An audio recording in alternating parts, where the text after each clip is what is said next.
Hey guys, welcome to Crack APSC. এইটো ভিডিঅ'ত আমি কেইটামান অতি গুৰুত্বপূৰ্ণ জিএছৰ কোৱেশ্যন আপোনালোকলৈ লৈ আহিছো। আহি থকা আসাম সেক্ৰেটাৰিয়েটৰ এক্সামৰ লগতে আৰু বিভিন্ন ধৰণৰ এক্সামত আপোনালোকক এই ভিডিঅ'টো আপোনালোকক সহায় কৰিব। সেইবাবে ভিডিঅ'টো অতি মনোযোগেৰে চাব। এইসমূহ প্ৰশ্ন প্ৰিভিয়াছ ইয়াৰ কোৱেশ্যন পেপাৰৰ পৰা লোৱা হৈছে আৰু লগতে এইসমূহ প্ৰশ্ন প্ৰায় ৰিপিটেডলি আহি থকা পৰিলক্ষিত হয়। এই ভিডিঅ'টো সম্পূৰ্ণকৈ চাব। First question, which article envisages the establishment of the National Commission for Scheduled Caste? ইয়াৰ শুদ্ধ উত্তৰটো হৈছে আৰ্টিকল 338। ভাৰতীয় সংবিধানৰ আৰ্টিকল 338ত শিডিউল কাষ্টৰ বাবে নেশ্যনেল কমিছনৰ বিষয়ে উল্লেখ আছে। Next question, who among the following Sultan of Delhi Sultanate adopted a policy of blood and iron? ইয়াৰ শুদ্ধ উত্তৰটো হৈছে বলৱন। দিল্লী সুলতান গিয়াছুদ্দিন বলৱনে ব্লাড এণ্ড আইৰণ পলিচিটো গ্ৰহণ কৰিছিল। Next question, Moti Masjid in the Red Fort Delhi was constructed by? ইয়াৰ শুদ্ধ উত্তৰটো হৈছে ঔৰংজেব। ঔৰংজেবে ৰেড ফৰ্টত থকা মোতি মছজিদটো নিৰ্মাণ কৰিছিল। মোতি মছজিদটো হোৱাইট মাৰ্বলেৰে নিৰ্মাণ কৰা হৈছিল আৰু এইটো ৰেড ফৰ্টৰ ভিতৰত আছিল। Next question, what was the name of the silver coin of Iltutmish? ইয়াৰ শুদ্ধ উত্তৰটো হৈছে টংকা। ইলটুটমিছে যিটো চিলভাৰ কইন ইছ্যু কৰিছিলে তাৰ নাম আছিলে টংকা। টংকা নামৰ এই কইনছটো চিলভাৰে নিৰ্মিত আছিলে। নেক্সট কুৱেশ্যন,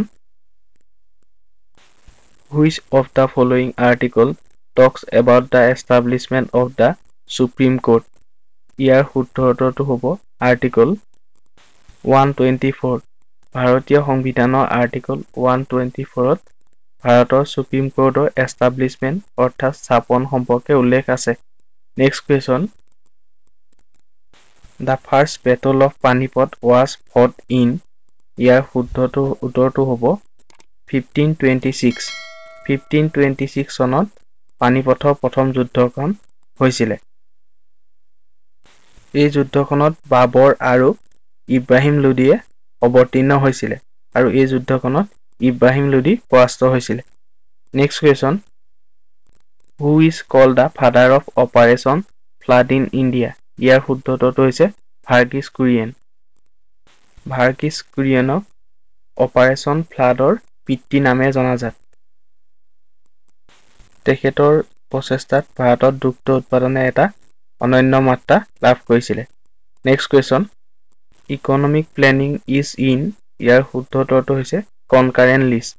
ইকনমিক প্লেনিং যিটো বিষয় সেইটো কনকাৰেণ্ট লিষ্টত আছে। In the Indus valley civilisation great bath was found at which place? ইয়াৰ শুদ্ধ উত্তৰটো হৈছে মহেঞ্জোদাৰো। ইণ্ডাছ ভেলী চিভিলাইজেশ্যনত গ্ৰেট বাথ মহেঞ্জোদাৰোত পোৱা গৈছিলে। Next question, which of the following was not a deity of the Harappans? ইয়াৰ শুদ্ধ উত্তৰটো হৈছে বিষ্ণু। বিষ্ণু ভগৱান হৰপ্পানসকলৰ উপাসিত দেৱতা নাছিলে। Next question, which among the following places have given the earliest evidence of agriculture in Indian subcontinent? ইয়াৰ শুদ্ধ উত্তৰটো হৈছে মেহৰগড়। ভাৰত উপমহাদেশৰ মেহৰগড়ত এগ্ৰিকালচাৰ যিটো আৰ্লিয়েষ্ট এভিডেন্স সেইটো পোৱা গৈছিলে। Next question, which article has the provision that the union government will provide grants and aid to the state government? ইয়াৰ শুদ্ধ উত্তৰটো হৈছে আৰ্টিকল 275। ভাৰতীয় সংবিধানৰ আৰ্টিকল 275ত উল্লেখ আছে যে ইউনিয়ন গভৰ্ণমেণ্টে ষ্টেট গভৰ্ণমেণ্টক গ্ৰাণ্টছ ইন এইড অৰ্থাৎ অনুদান প্ৰদান কৰিব। যিহেতু ষ্টেট গভৰ্ণমেণ্টৰ ৰেভিনিউ কালেকশ্যন সীমিত, সেইবাবে এই ক্ষেত্ৰত কেন্দ্ৰীয় চৰকাৰৰ ওচৰত ষ্টেট গভৰ্ণমেণ্ট ডিপেণ্ড কৰিবলগীয়া হয়। Next question, which scholar first use the term Indus civilisation? ইয়াৰ শুদ্ধ উত্তৰটো হৈছে জন মাৰ্শাল। জন মাৰ্শালে প্ৰথমবাৰৰ বাবে ইণ্ডাছ ভেলী চিভিলাইজেশ্যন টাৰ্মটো ব্যৱহাৰ কৰিছিলে। Who was the Greek ambassador in Mauryan court? ইয়াৰ শুদ্ধ উত্তৰটো হৈছে মেগাস্থেনিছ। মৌৰ্য কোৰ্টৰ গ্ৰীক এম্বেচেডৰজন আছিলে মেগাস্থেনিছ। তেখেতে চন্দ্ৰগুপ্ত মৌৰ্যৰ দিনত আহিছিলে। Who defeated Pithyas in the second battle of Troy? ইয়াৰ শুদ্ধ উত্তৰটো হৈছে মহম্মদ ঘুৰি। মহম্মদ ঘুৰিয়ে পৃথিবীৰাজ চৌহানক দ্বিতীয়খন ট্ৰয়ানৰ যুদ্ধত পৰাজিত কৰিছিলে। ট্ৰয়ানৰ দ্বিতীয় যুদ্ধখন 1192 চনত সংঘটিত হৈছিলে। Next question, the rate at which the RBI gives short term loan to commercial banks? ইয়াৰ শুদ্ধ উত্তৰটো হৈছে repo rate.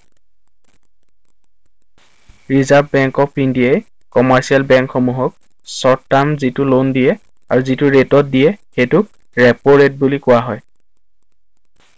Famous mosque Adhai Din Ka Jhonpra was build by which of the following ruler? ইয়াৰ শুদ্ধ উত্তৰটো হৈছে কুতুবুদ্দিন আইবাক। কুতুবুদ্দিন আইবাকে ফেমাছ মস্ক আধাই দিন কা চোপড়াটো নিৰ্মাণ কৰিছিলে। Which country has the longest coastline in the world? ইয়াৰ শুদ্ধ উত্তৰটো হৈছে কানাডা। পৃথিৱীৰ ভিতৰতে আটাইতকৈ দীঘল উপকূল ৰেখা থকা দেশখনৰ নাম হৈছে কানাডা। ছেকেণ্ড স্থানত আছে ইণ্ডোনেছিয়া আৰু থাৰ্ডত আছে Greenland. Next question, which of the following is the largest mangrove forest in the world? ইয়াৰ শুদ্ধ উত্তৰটো হৈছে সুন্দৰবন। পৃথিৱীৰ ভিতৰতে আটাইতকৈ ডাঙৰ মেনগ্ৰোভ ফৰেষ্টখন হৈছে Sundarban. Next question, on which of the following reverse is উকাই ডাম লোকেটেড? ইয়াৰ শুদ্ধ উত্তৰটো হৈছে তাপ্তি। তাপ্তি ৰিভাৰত উকাই ডামটো আছে। Next question, which article of Indian constitution defines the state? ইয়াৰ শুদ্ধ উত্তৰটো হৈছে আৰ্টিকল 12। ভাৰতীয় সংবিধানৰ আৰ্টিকল 12এ ষ্টেট কি এইটো ডিফাইন্স কৰিছে। Next question, joint session of the parliament is arrange under the article? ইয়াৰ শুদ্ধ উত্তৰটো হৈছে আৰ্টিকল 108। ভাৰতীয় সংবিধানৰ আৰ্টিকল 108ৰ মতে জইণ্ট ছেছন অৰ্থাৎ যুটীয়া অধিৱেশন সংসদৰ প্ৰেচিডেণ্টে এৰেঞ্জ কৰিব পাৰে আৰু এইটো আৰ্টিকল 108ৰ অধীনত কৰিব পাৰে।